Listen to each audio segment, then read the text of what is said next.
Hi, everyone. I'm Lisa Klosterkötter. I'm working for the temporary gallery in Cologne.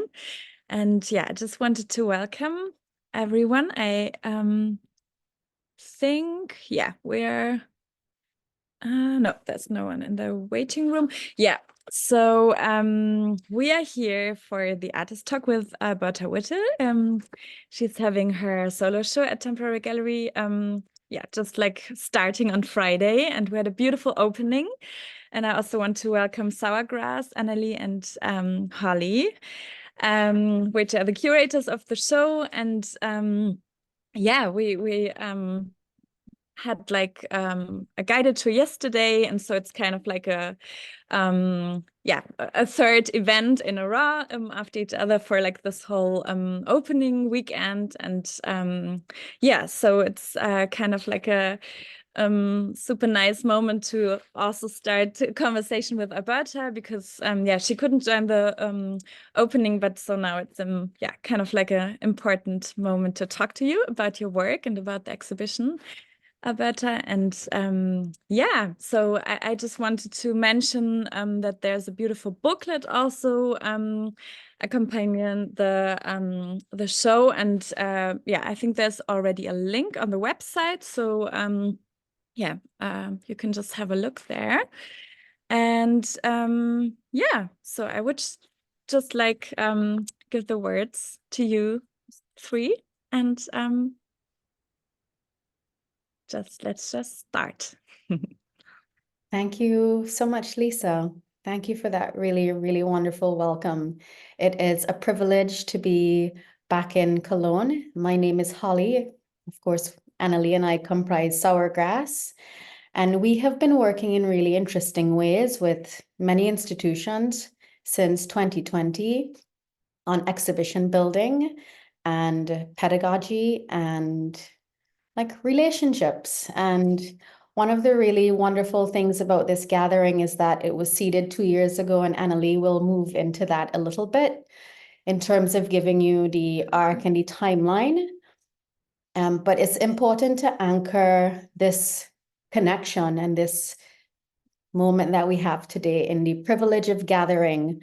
Not everyone has the ability to connect. Not everybody has the ability to share safe space. And one of the really tremendous things about our time with Temporary is that it does feel like an incubator, a space where we can experiment and speak very, very freely about the work that we're supporting. So in that capacity, we are so, so thankful to be able to share the work of Alberta with the publics in Cologne. And we're moving through a very particular moment within our global landscape around processes of grief and integration, and also like the manifestation of a new type of trust, which carries across our presence and our absence. I'll leave that there for Annalie to give you a better understanding of our engagement with Temporary. And it's a real privilege to have you all with us today. Great. Thanks, Holly. Yeah, thank you, Lisa, and thanks to the entire Temporary Gallery team. It's been really wonderful to work with you all. I think, I can say that a couple of years ago, Holly and I were invited as Sourgrass to be part of this incredible 10-day workshop at Stiftung Kunstdorf in Chopin. And we were invited by Annetta, who is the director of Temporary Gallery and now working with Lisa in an acting role, as well as Nada Rosa. And we came in to have really profound conversations about the art world. And it was an amazing sort of a very kind of democratic gathering of people from many different places. And we talked a lot about slow cultural work and wanting to form meaningful long-term relationships with partners over an extended period of time. And Annetta very graciously invited us to come back and to think about doing a project with Temporary Gallery. And we proposed that we wanted to work with Alberta and to bring her work here to Cologne. The curatorial experiment that Holly and I co-founded, called Sour Grass, we're really looking at working with artists and practitioners from the Caribbean and its diaspora. We're very consciously trying to build these transnational relationships with various institutions, biennials, publishers, partners. We've been working with a lot of women from the Caribbean. Our first major project was with Kunstituut Melli, where over a 4-year period, we were able to present 3 solo exhibitions, focusing on the work of 3 powerful women from the Caribbean. That included Jasmine Thomas Gervin from Jamaica, Beatriz Santiago Munoz from Puerto Rico, and Kelly Sanapa Mary from Guadeloupe. So we're also very often working in the French, Spanish, Dutch, and Anglophone Caribbean, and thinking very much about operating as a decolonial body and as a bridge to think about cross-pollination, germination, cultivation, seeding, and harvest within the work that Sour Grass is doing. What we would like to do is to begin by playing the first just under 3 minutes of Alberta's film called Reset, which anchors the exhibition in one of the 3 galleries. And once that little bit of an intro to Alberta's very powerful film has finished, Alberta will join and begin by saying some words about that and introducing herself to us. So we're just going to transition over to the first few minutes. Thank you. Thank you, Annalie.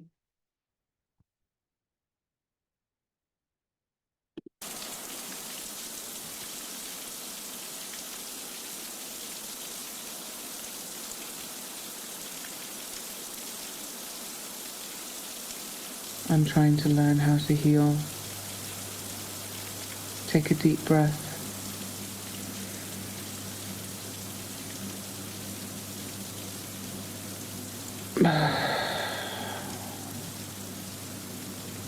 Think of your heart.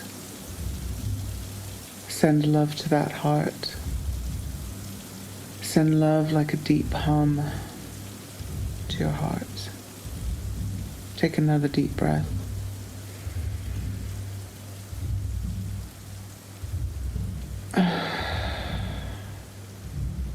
Send love to your heart. Hum.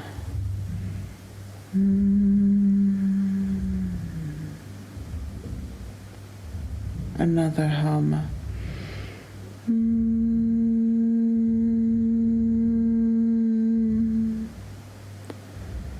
Let that energy reach your heart. Let that energy spread from your heart to your extremities. Let it reach your belly, your lovely soft belly. Let it reach your thighs, your calves, your feet, your toes. Let it course upwards until it goes past those thighs, past that belly, past your chest, into your arms, into your fingers. And let it come back, another deep breath and a hum.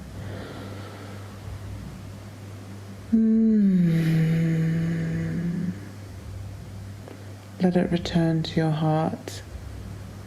Let that love encircle your heart and send it deep into your consciousness. We are here. We've always been here. We will continue to be here, with love at the center of our being.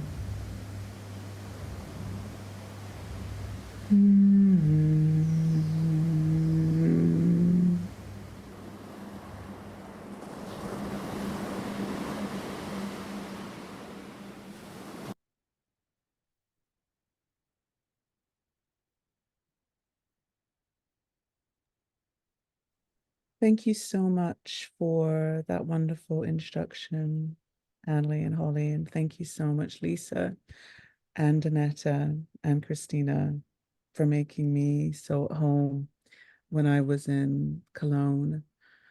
There's something, very strange about being away from your friends and about those feelings of imposed distance that also make you recall other separations. And I think, moving into this conversation, it's very important that we address the fact that so many people are living in times of devastation. We can't forget about what's happening in Palestine, the Sudan, Ukraine, and our neighbors in Haiti.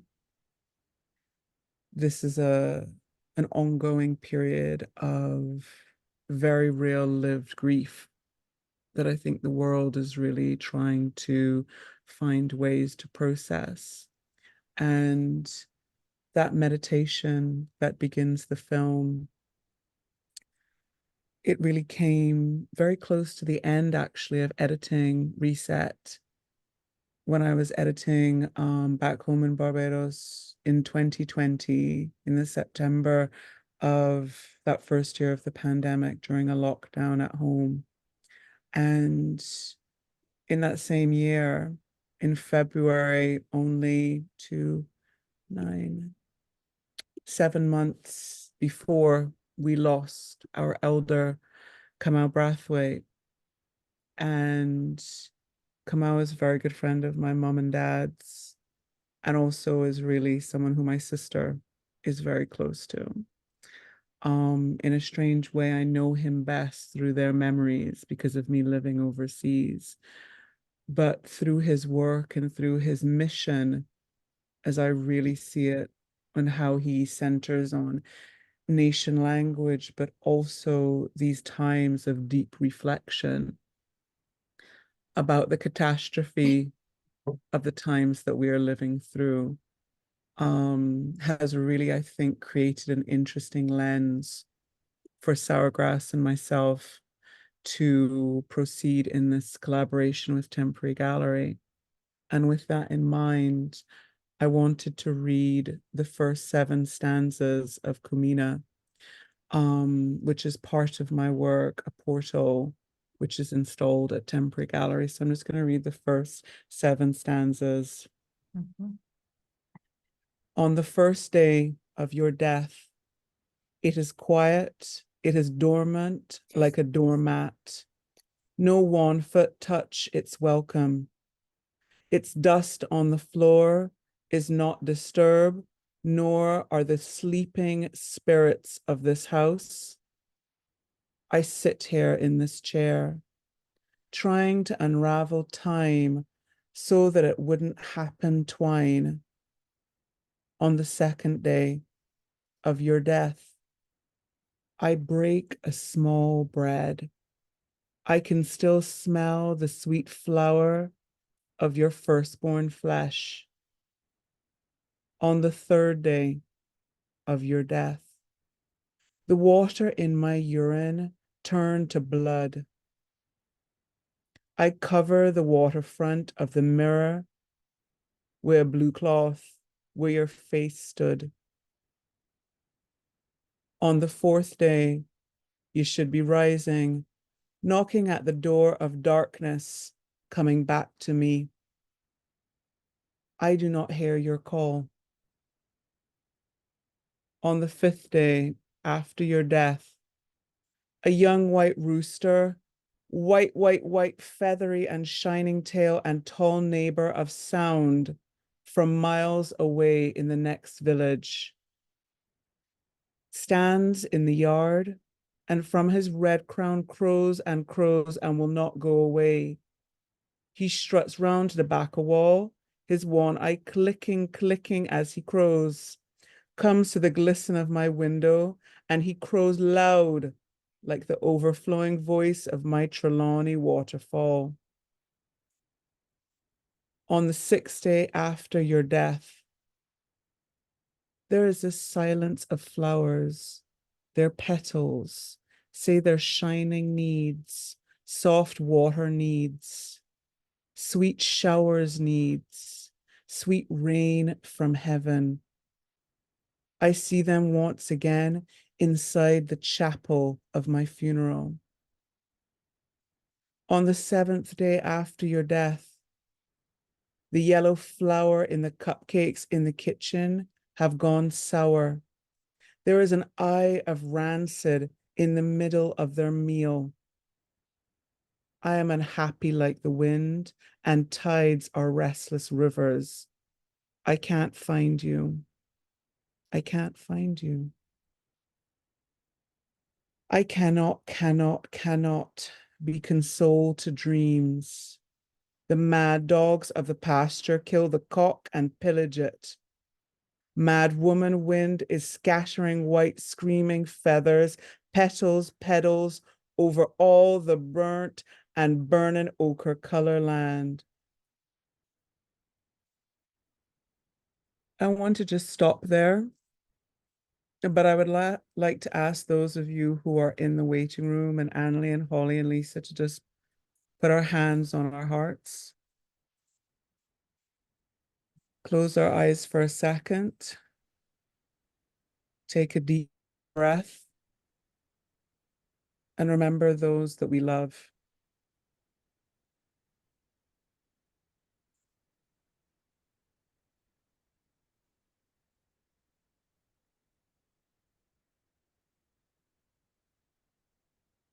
When you're ready, open your eyes.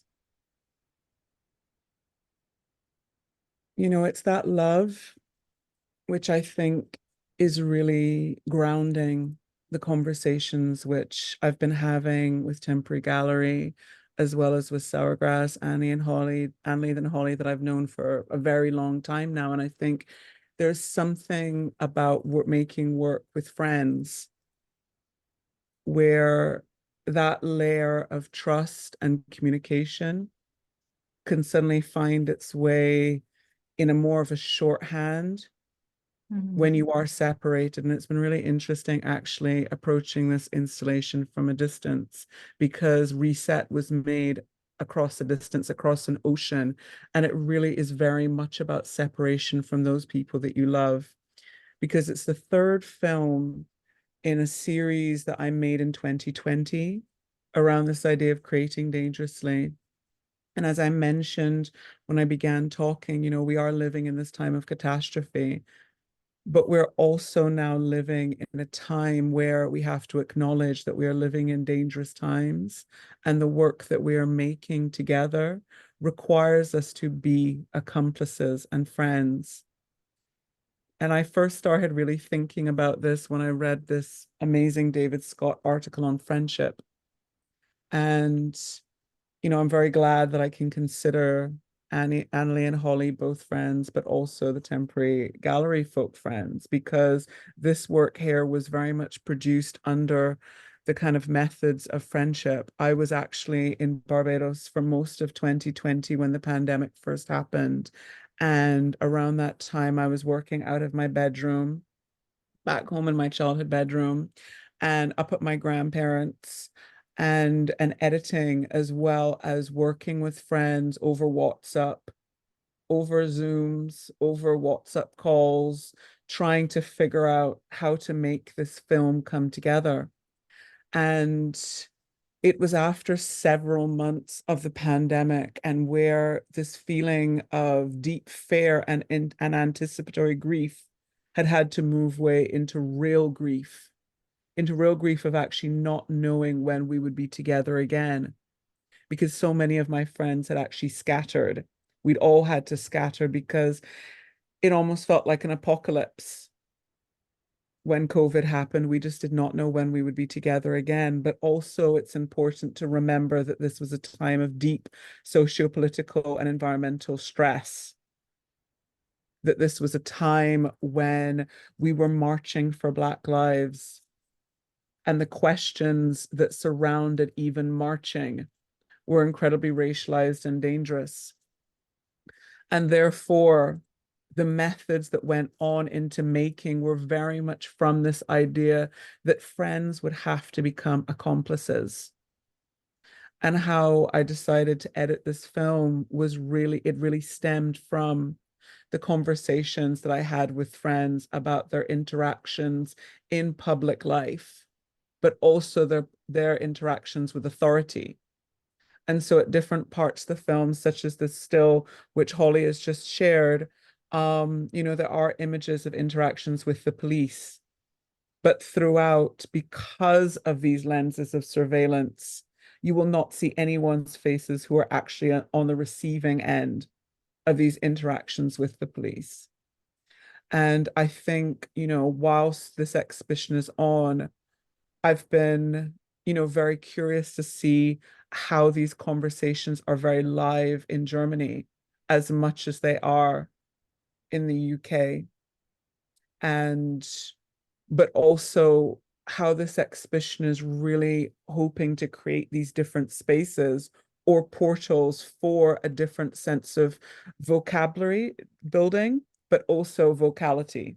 It's a very much a polyvocal exhibition where there are multiple voices as well as spaces to imagine your own voice. So from the sculptures, which are part of the print works in the front of the gallery, to the portal work in the middle of the gallery, which is really a dedication to ancestors that we're holding space for, to Reset, which is really trying to think about how we're moving through the world and how we are gathering friendships. We're gathering friendships, but we're also gathering, I hope, a new vocabulary to really think about resistance. Thanks, Alberta. I mean, that's really an amazing entree into speaking about your practice. Very moving and very articulate as ever. And we wanted to kick off by speaking about Reset, just so that for people who are joining into this discussion, the gallery here is split into 3 spaces, and Reset really anchors the exhibition. So the image that you're seeing now is that room at Temporary Gallery where we're showing Reset as a 32-minute film.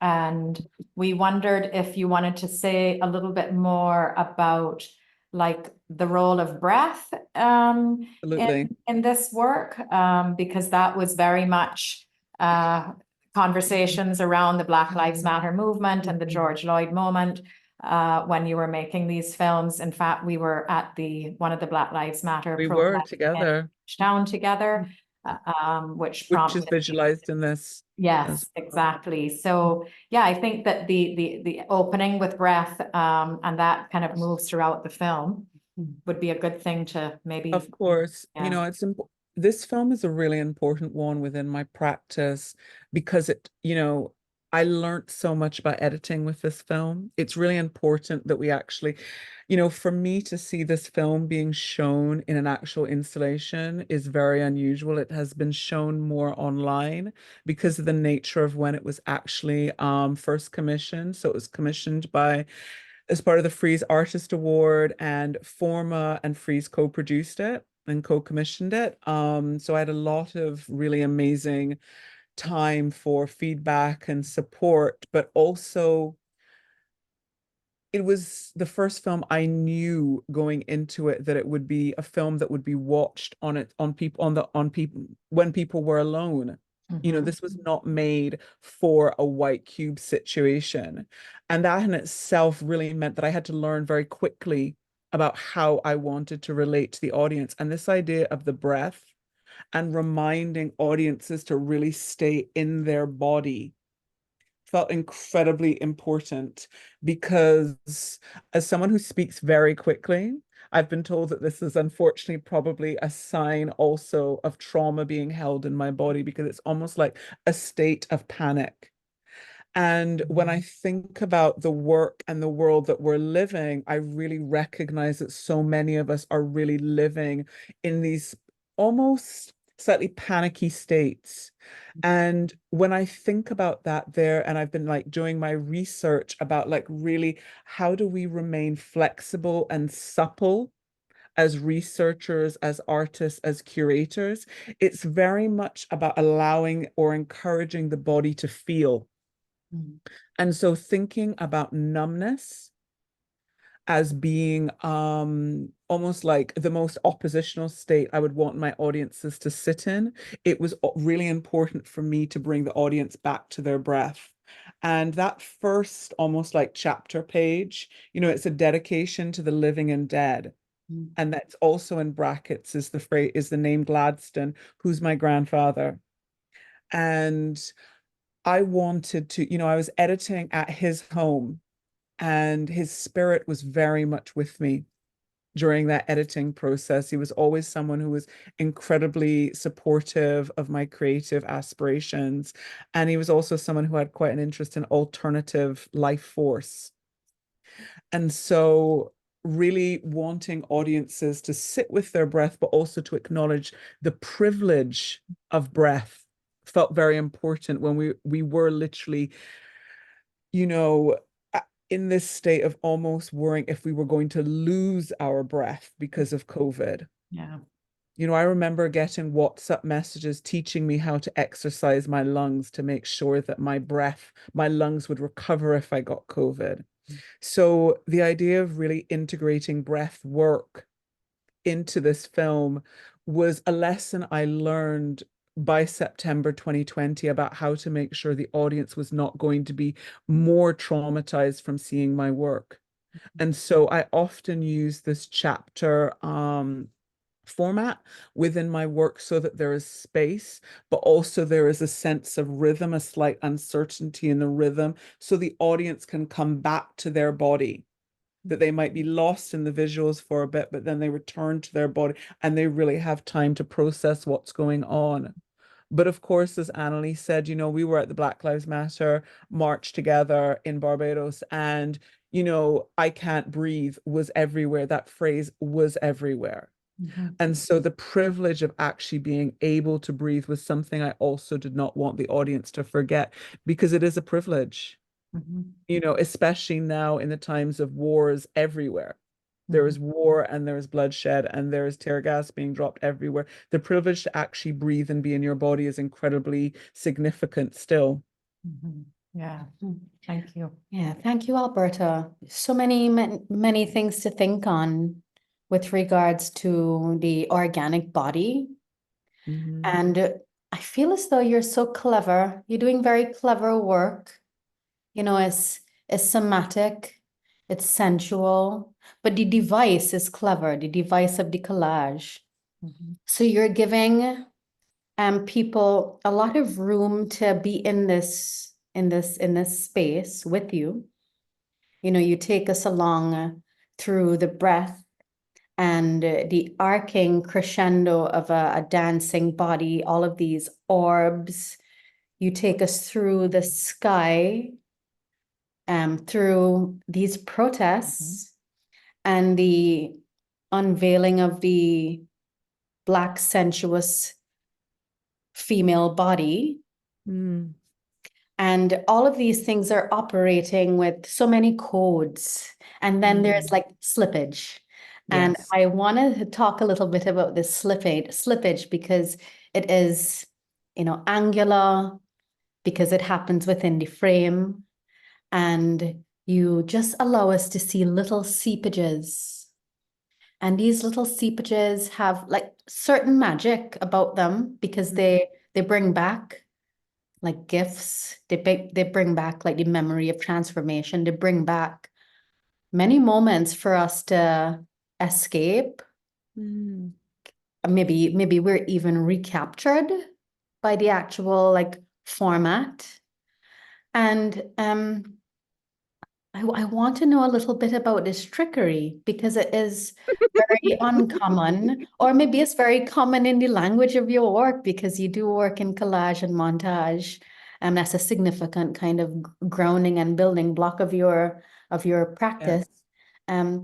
How does it come to you? Because you're also operating within the audio world as well. So take us through this construction a little bit in terms of like its sensoriness, but its own intelligence, because it is very highly intelligent work. Thank you so much, Holly and Annalie.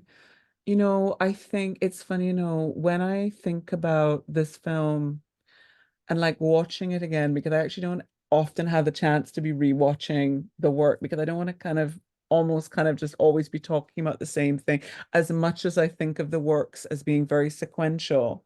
Um, I remember as a child literally sitting again at my grandparents on their floor making collages. And I remember the act of feeling the paper in my hands and getting the scissors. And they were like those kids' scissors that you could never really cut anything well with, but still kind of going around. And I've always been really interested in collage because about taking something that exists, but also reinterpreting it. And as I speak, and I guess this is because, we're Caribbean, but there is this sense, I think it's a very Caribbean sensibility to be thinking about the raw materials that we have and how we have to make them into something else through assemblage, through that memory of making do, which all of our families, because of that sense of scarcity of materials, and also how there is something very beautiful in that sense of assemblage, where there's an unexpected new form that can come to the fore and speak differently about a representation. And I think that's what I'm really curious about because a lot of my work happens when I'm home. A lot of the editing is actually going on when I'm at home. And I think it's interesting actually talking now in Scotland that I haven't actually edited a film for 2 years. And I think that's because I haven't been home. The last time I was home, I was editing. I mean, I was making 3 films a year. And now that I'm here for nearly 2 years, I haven't made a film. And I think, what is possible in collage is actually about skewing that existing representation and finding a new meaning in it. Because, just as we know there is trickery in representation, we can also use that trickery to create a form of imagery that is resistant to the hierarchies that it may have been originally produced through. And when I think about making the films, they are made through strategies of resistance. They're very much about skewing or glamoring the reality which we think we live in.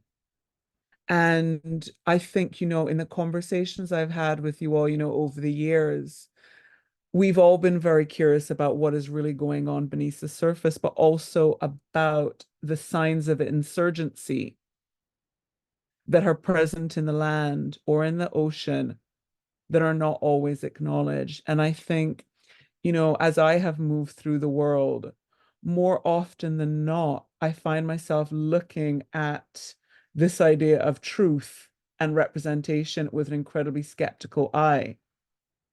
So therefore, the forms of knowledge that I am looking at are now very much based on ideas from the Caribbean, thinking about indigeneity, thinking about memory, thinking about the scars in the landscape, thinking about the stories my grandparents, my aunts, uncles, friends have told me.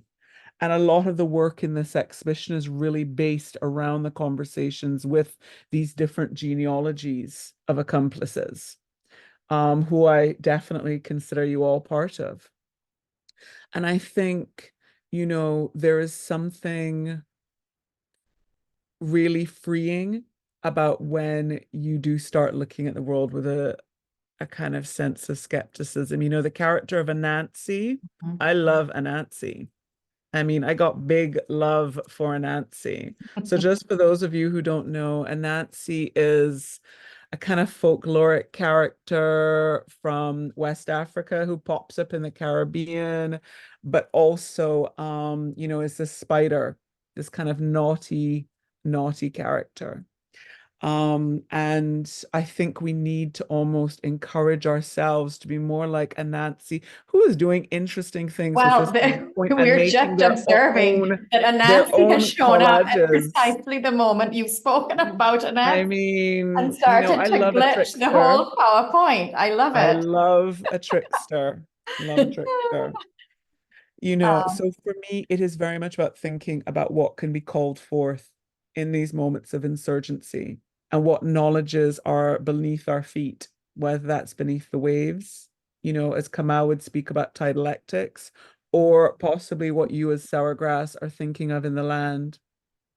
Yeah, and maybe that's a good moment, Alberta, so that we can transition now into the second room, where is this beautiful portal, to maybe thinking about that as a piece that you can walk the audience through, and this acknowledgement of Kamau as an elder, somebody who's very close within your family, his presence as a major member of the Caribbean literary canon and this father of nation language, his impact on your practice. And maybe you could talk us through this really beautiful work that we have in the second gallery at Temporary. Of course.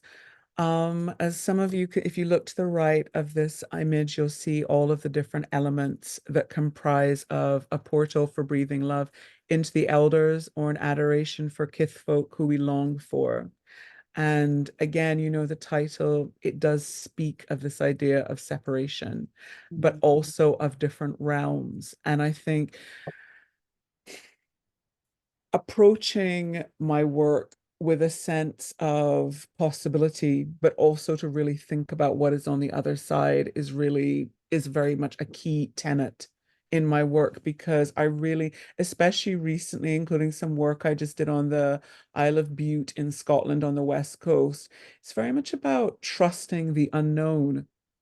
It is about trusting the body and trusting the unknown. And this piece, it really oscillates around the poem which I read, Kumina, which is a poem by Kamal Brathwaite, which he wrote in grief when his son had passed away, his stepson had passed away, under quite brutal circumstances. And one of the reasons I really gravitated to this poem and felt again drawn to make this work was because of the uncertainty of our times, but also because, you know, thinking and speaking with grief is an idea which I think can have space for feeling very public. You can feel more strength in doing a public grieving or memorialization, but also there is space for there to be a private moment in this work. And I think there's something very intimate about this room, but also this work that our lovely Anansi figure is having a lot of fun with. But it also really is meant to kind of suggest a ritual that has transpired in this space. And each of the objects that are presented are very special to me. And they're also very much present in terms of thinking about nautical histories, but also indigeneity, about ritual, but also of presence of spirit. And so you'll see that some of the objects are large shells or have come from the ocean, but also they're bells. And the bells are always very interesting to me, because beyond suggesting that we are ringing, you know, it's a cause of alarm, it's also a sense of gathering people together. It's also a sense of gathering people together, but also speaking with some authority. A bell is also about giving space for people to hold authority. And that could be authority in a ritual, or it can be the authority of being the anchor within community. And for me, I really think of Kamau as holding that space for us.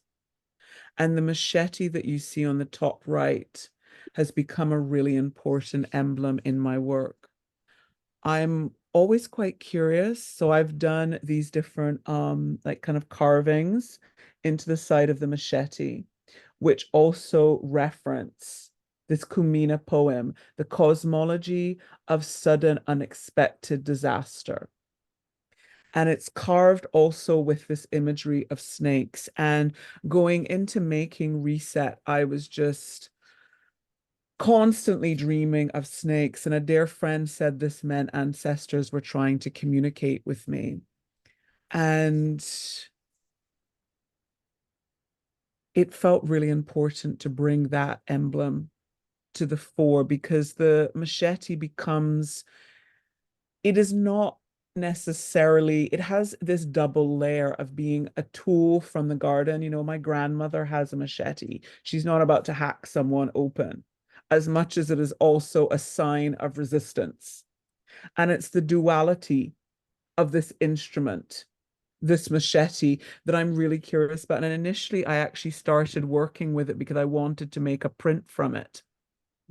And I was very curious to see actually like how it would print. But then I almost feel as though it still exists in that way, because it holds that kind of like reverse image from the carving. But it is also about kind of speaking of this history of tilling the land and sugarcane, and obviously of enslavement. And so there's a real kind of like duality in, well, maybe even it's like three-partite layers of memory and history. I mean, the feeling of holding a machete is also, I think, deeply felt within the body as a Caribbean person. There's something like of holding it, which I've also responded to in other film works, most notably Lagare, which I made in 2022. But in this instance, it really does recall the labor as much as it recalls ideas of resistance. And for me, Kamau really was someone who would want us to find ways of refusal and resistance in our daily lives. And the plants which you see are plants which purify the air. So we have Sansevieria as well as aloe plants. And you'll find that they often in Barbados signify that it would also be a burial ground for enslaved people. And there's a moment in Reset where you see me almost do a death drop on a hillside, and that is actually at a burial ground for enslaved people in Newton Burial Ground. So this idea also of making space for those who have passed on and not been memorialized is very important within this work, because I think often the dead are not acknowledged. And we really need to make space for them so that they can also teach us the way forward if we listen. Beautiful. Yeah, Alberta, thank you so much for that like testament and acknowledgement that the work has to continue for us to venerate the land, for us to move into deeper remembering and also action. I think that one of the very like powerful things about your practice and how you continue to articulate this grief and reverence, because there are so many lines that are entangled, is this like clear ability to draw different aspects of our reality into the medium, into like the thing itself, the object itself. The piece that, yeah. You go. And one of the spaces that have been really like powerful for Caribbean thinkers, makers, and people who are moving through a lived experience, is this the consciousness around the sea, the consciousness around the ocean, the consciousness around how our borders and how spaces of transit, like the Black Atlantic in particular, how that catastrophe offers a different kind of opportunity to think about our creative capacity. Absolutely. One of the things that we were really interested in is, hearing about how you reformat work or reconsider things that you've done in the past, whether that be the creation of objects, when you're in these deep curatorial and co-collaborative moments with other thinkers, other makers. Well, I love the idea Things that pop nothing up. is fixed. You know, this kind of Nothing can be fixed. spontaneity is always like in effect. And through our experience, it hasn't like thrown you. We've been able to in the moment, like organically make decisions regarding like the new materiality of things that have existed before.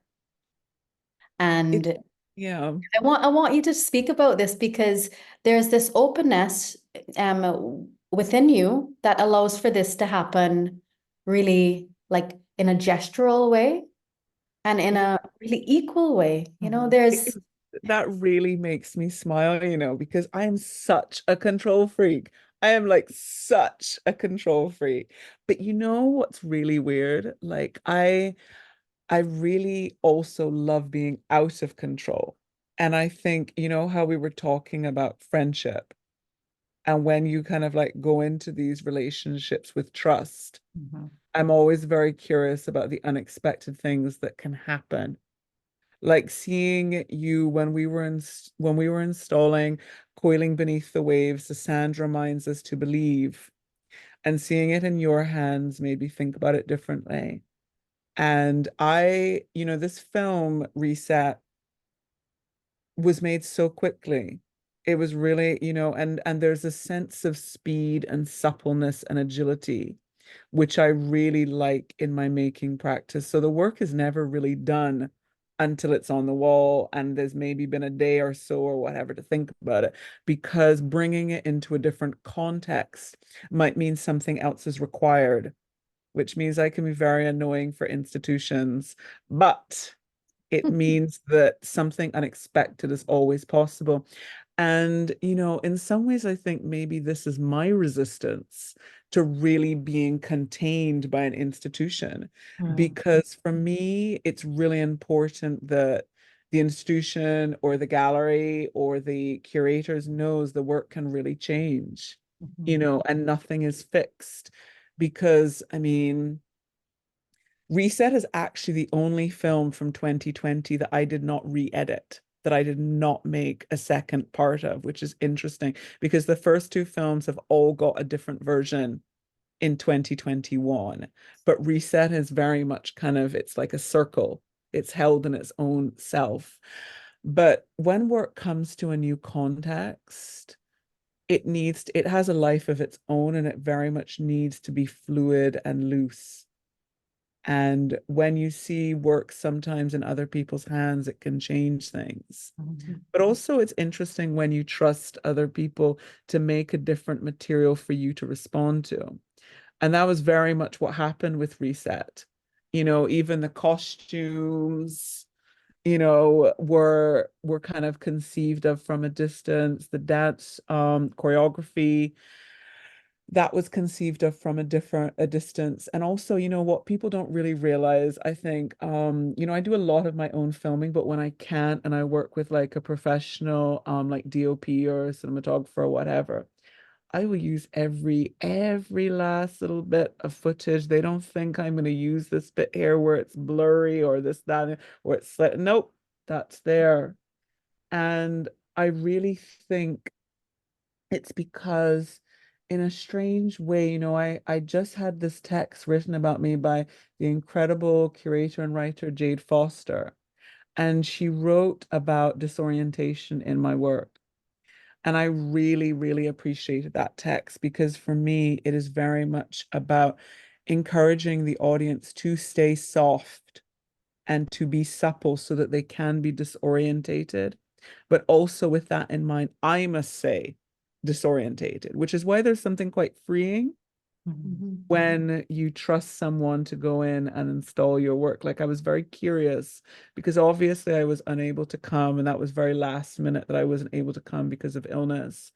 And I also think it's good for me to be a bit disorientated because something different will come through that I am not necessarily prepared for. And I think there's a beauty in that.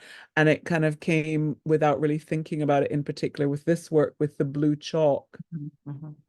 And, you know, Annalie and I have known each other for many, many, many, many years, longer than I've known Holly. And we have had many, many, many, many, many, many conversations over the years. And for a strange reason, I don't even think I really spoke to you about why I wanted the blue chalk. And we had been seeing, now, Annalie, you will remember this guy's work. And in fact, Holly will remember it. It's an amazing artist. I think he's from Trinidad or Jamaica, Marlon, who did the powder on the neck with Oh, the Griffith, Louis Griffith. Vuitton. Marlon Griffith. Griffith. Marlon Griffith. Mhm. And we'd been talking about that because it was an ARC, which is an incredible Caribbean diaspora and arts journal that Holly was the editor and kind of like, you know, this was Holly's baby. And Annalie and I were talking about Marlon Griffith's work and this powder on the neck and in Barbados, and I don't know about the rest of the Caribbean, but it's very much an ancestral memory to adorn your neck with powder.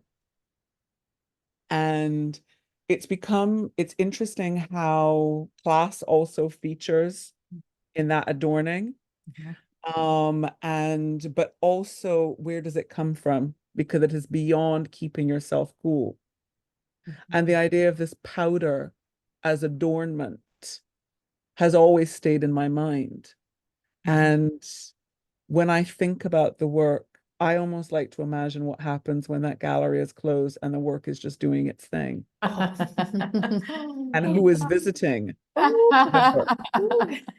You know, who is visiting the work? We What should work leave- is being done in leave- our leave- absence? Yeah, we should leave the cameras on. Exactly. You know, I Um, love Toy Story for a good reason. But, you know, for me, that powder, I decided when you guys were installing it that I wanted there to be this blue chalk on the ground. And if I was there, I might have done a drawing with the blue chalk. But I wanted there to be a suggestion that a body had moved and left this dusting. So it is another way of speaking of another body, an invisible body, a body from another realm, and a sense of uncertainty. Because that sense of uncertainty for me is really something that's very powerful about art making or sharing art. Because you're not defining something as an absolute, or at least I am not interested in defining some absolute. I'm interested in being curious and seeing what is possible and also allowing for the unknown. So for me, the work is very much about, as you were saying, Holly, you know, like we're living in this catastrophe, and how are we offering up different ways to think about our future? And if we are uncertain, we need to stay in that space of uncertainty and allow for different knowledges to come from somewhere. Thanks, Alberta. As we get to the top of the hour, I think in the Oh, main look at those good gallery, people. in the main gallery, we have surrounding that beautiful piece that you've just spoken about, a series of prints on paper and on the stands with copper plates and wooden matrices. And against this incredible blue background that's on the wall. And just, I think, as thinking about catastrophe, the catastrophe of the stories that were told by these European engravers of the 16th century, Theodore de Bry, that you're responding to, and a lot of curiosity around these shipworms that are like these greedy, oozing, fornicating, more than human kin that you've been speaking about in relation to this idea of bottom power. But maybe you can just talk us through, just in the bit of time we have left, this collaboration at DCA Dundee and how these pieces have manifested. We have a bunch of images that we can go through to share. Okay, so I was invited to be part of a project called Sex Ecologies in Trondheim, Norway. And it was a really amazing group of researchers and artists. And I found myself, again, I was home during this time and I was thinking about how in the Caribbean, nothing really can last. Like paper can't last. You know, everything is eaten away by woodworm or by salt. You know, salt is going to ruin, you know, your electronics, this, that, and the other. And so this idea of, well, what are these creatures thinking? when they're destroying our archives or they're destroying our personal objects. What kind of mischief, again, the idea of mischief is really intriguing to me. And I came across these shipworms. And, one of the first reasons they became so interesting to me was because of this idea that they were decolonial accomplices. And one of the stories I heard was that Christopher Columbus actually got marooned in Jamaica. His ship was wrecked by shipworms, and the shipworms literally ate away at the hull of the ship, and the man was there stranded and had to Poor wait for fella. rescue. And I just thought that was fantastic. And I thought, well, what about these different ideas of power that we're really speaking about when we speak about that? And we never really like to think about power from the bottom, or literally about bottom power. And there's a kink to that, but also this idea of grassroots action is very much also aligned with that. And so I worked with the most amazing marine biologist, Ruben Shipway, who was at the University of Plymouth now. And he sent me these different kind of like wood that had been eaten and devoured by shipworms, but then also we spoke about his research, and he was exploring the sex lives of shipworms and the fact that these shipworms were just living their best lives, but also potentially could be disruptors in the environmental disasters because of producing biofuels. And it made me really start thinking about wildness and about gender, and about this idea of wildness and Blackness always being seen as being subhuman. And so I wanted to really explore that, also because these images that Debray made and his depictions of Indigenous people, there is a sense of savagery. There's the sense of savagery, the sense of otherness, and also, the stories that go into it. So in this particular image, Amanute is being, she's being sold for a copper kettle in this story, this representation of what happened. And the reason why it's also called Copper Bottom is because the ships then had to be designed with copper bottom to basically protect them from the shipworms. So this idea of resistance from the bottom, but also wildness, is something that's been percolating in my work. It's the image of Mele Brooms, the amazing dancer, dancing in the rewilded gardens of Jupiter Artland in the film Reset, and her being there in her fullest power, like an absolute goddess. And in this imagery, Mele is meant to be seen as more graceful, greater than, more powerful, like a true beacon. And in these images, I wanted to speak of these ideas of savagery and wildness and sensuality. So yes, the shipworms are part of this image, but also so is my spit. And so I worked with the team from the DCA to literally give sloppy kisses to these as a sense of speaking of contagion, but also of my kind of like gendered, sexual kind of like Black woman wildness, to also kind of reverse the sexual domination from the Europeans. So there are these multiple layers of thinking about wildness, being an accomplice, speaking about power from the bottom, thinking about contagion. And obviously, at this time, Indigenous people would have been greatly at risk of smallpox and other ideas of contagion that would have been possible during, the epidemic of colonialism in this time. But I want to speak very briefly about color in these works. And the reason why, in these images, very particularly, Glissant is a big, kind of inspiration, a lot of my thinking, because of how he speaks about opacity and also not necessarily making space for everything to be given to the reader. And these prints are very particularly made with that kind of gradient blend that you see in a lot of Caribbean fete or dance hall posters, specifically in Trinidad. but also I want the image to be again subverted, changed, but also sometimes difficult to read. So that reading is not always obvious. And so I've drawn into this image by Debray, but I've also through working with color, really worked to make sure that not everything is given away, that there's a little bit of work, there's a little bit of labor that has to be done by the viewer. So they have to really think about what they're seeing rather than within a glance, it's available.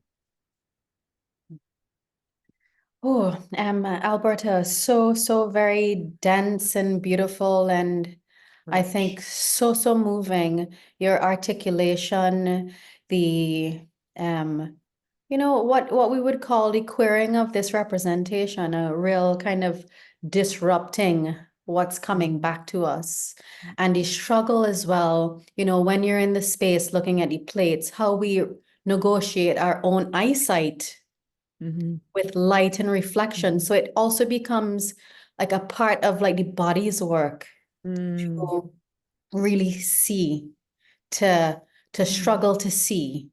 And maybe we don't need to see everything. And that is also a bit of the device. Again, looking at these very hot, beautiful colors, and then really seeing the missing information, or the brain like cognitively working to put other things in place to complete the image.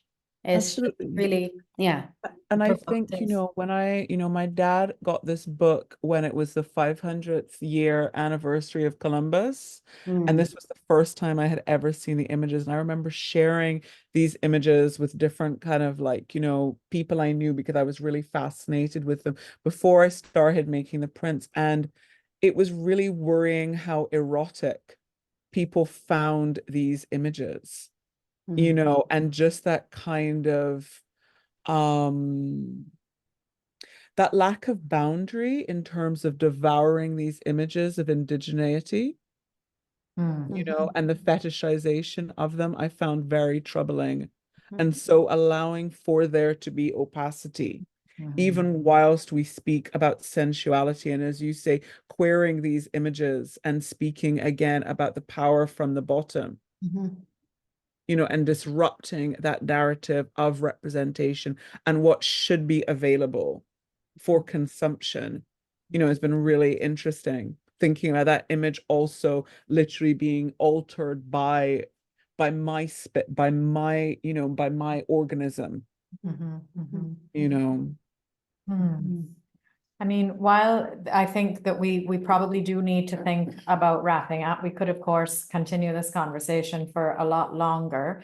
I don't know if any audience member wants to pop a question in the chat while you're maybe thinking about that, just to let folks here know that Alberta will be coming to Cologne, to Temporary Gallery, from the 2nd till the 6th of September.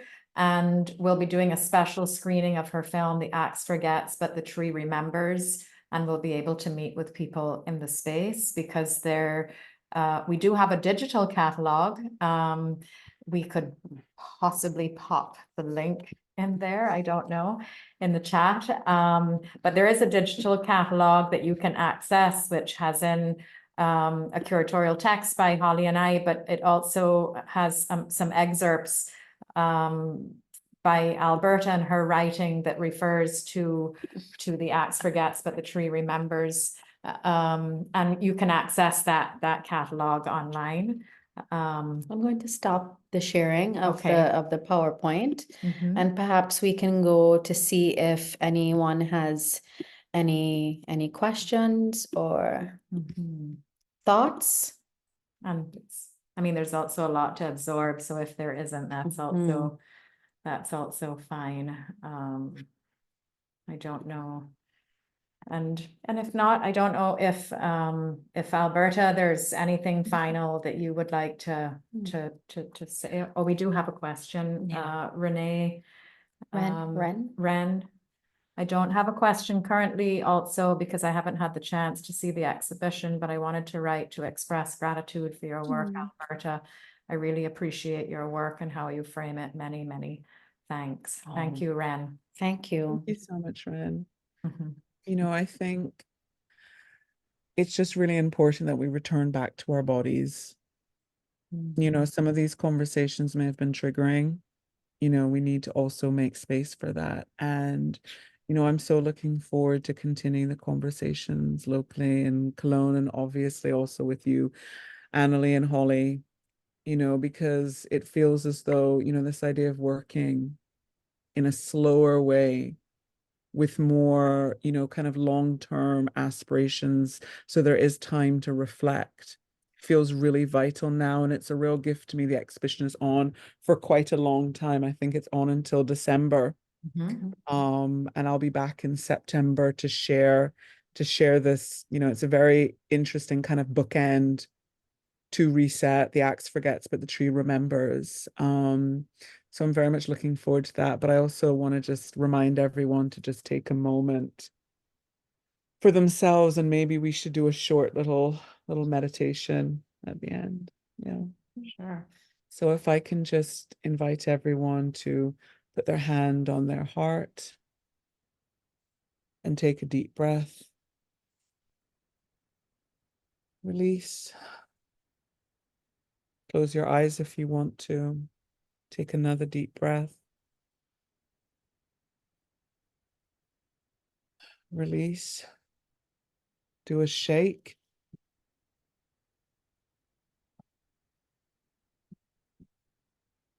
Get all that tension out, all that wriggling. Shipworm wriggling. Shipworm wriggling, lots of shipworm movements. Lots of bottom power. Absolutely, a lot of bottom power. And just, again, put your hand back on your heart and just close your eyes. Take a deep breath.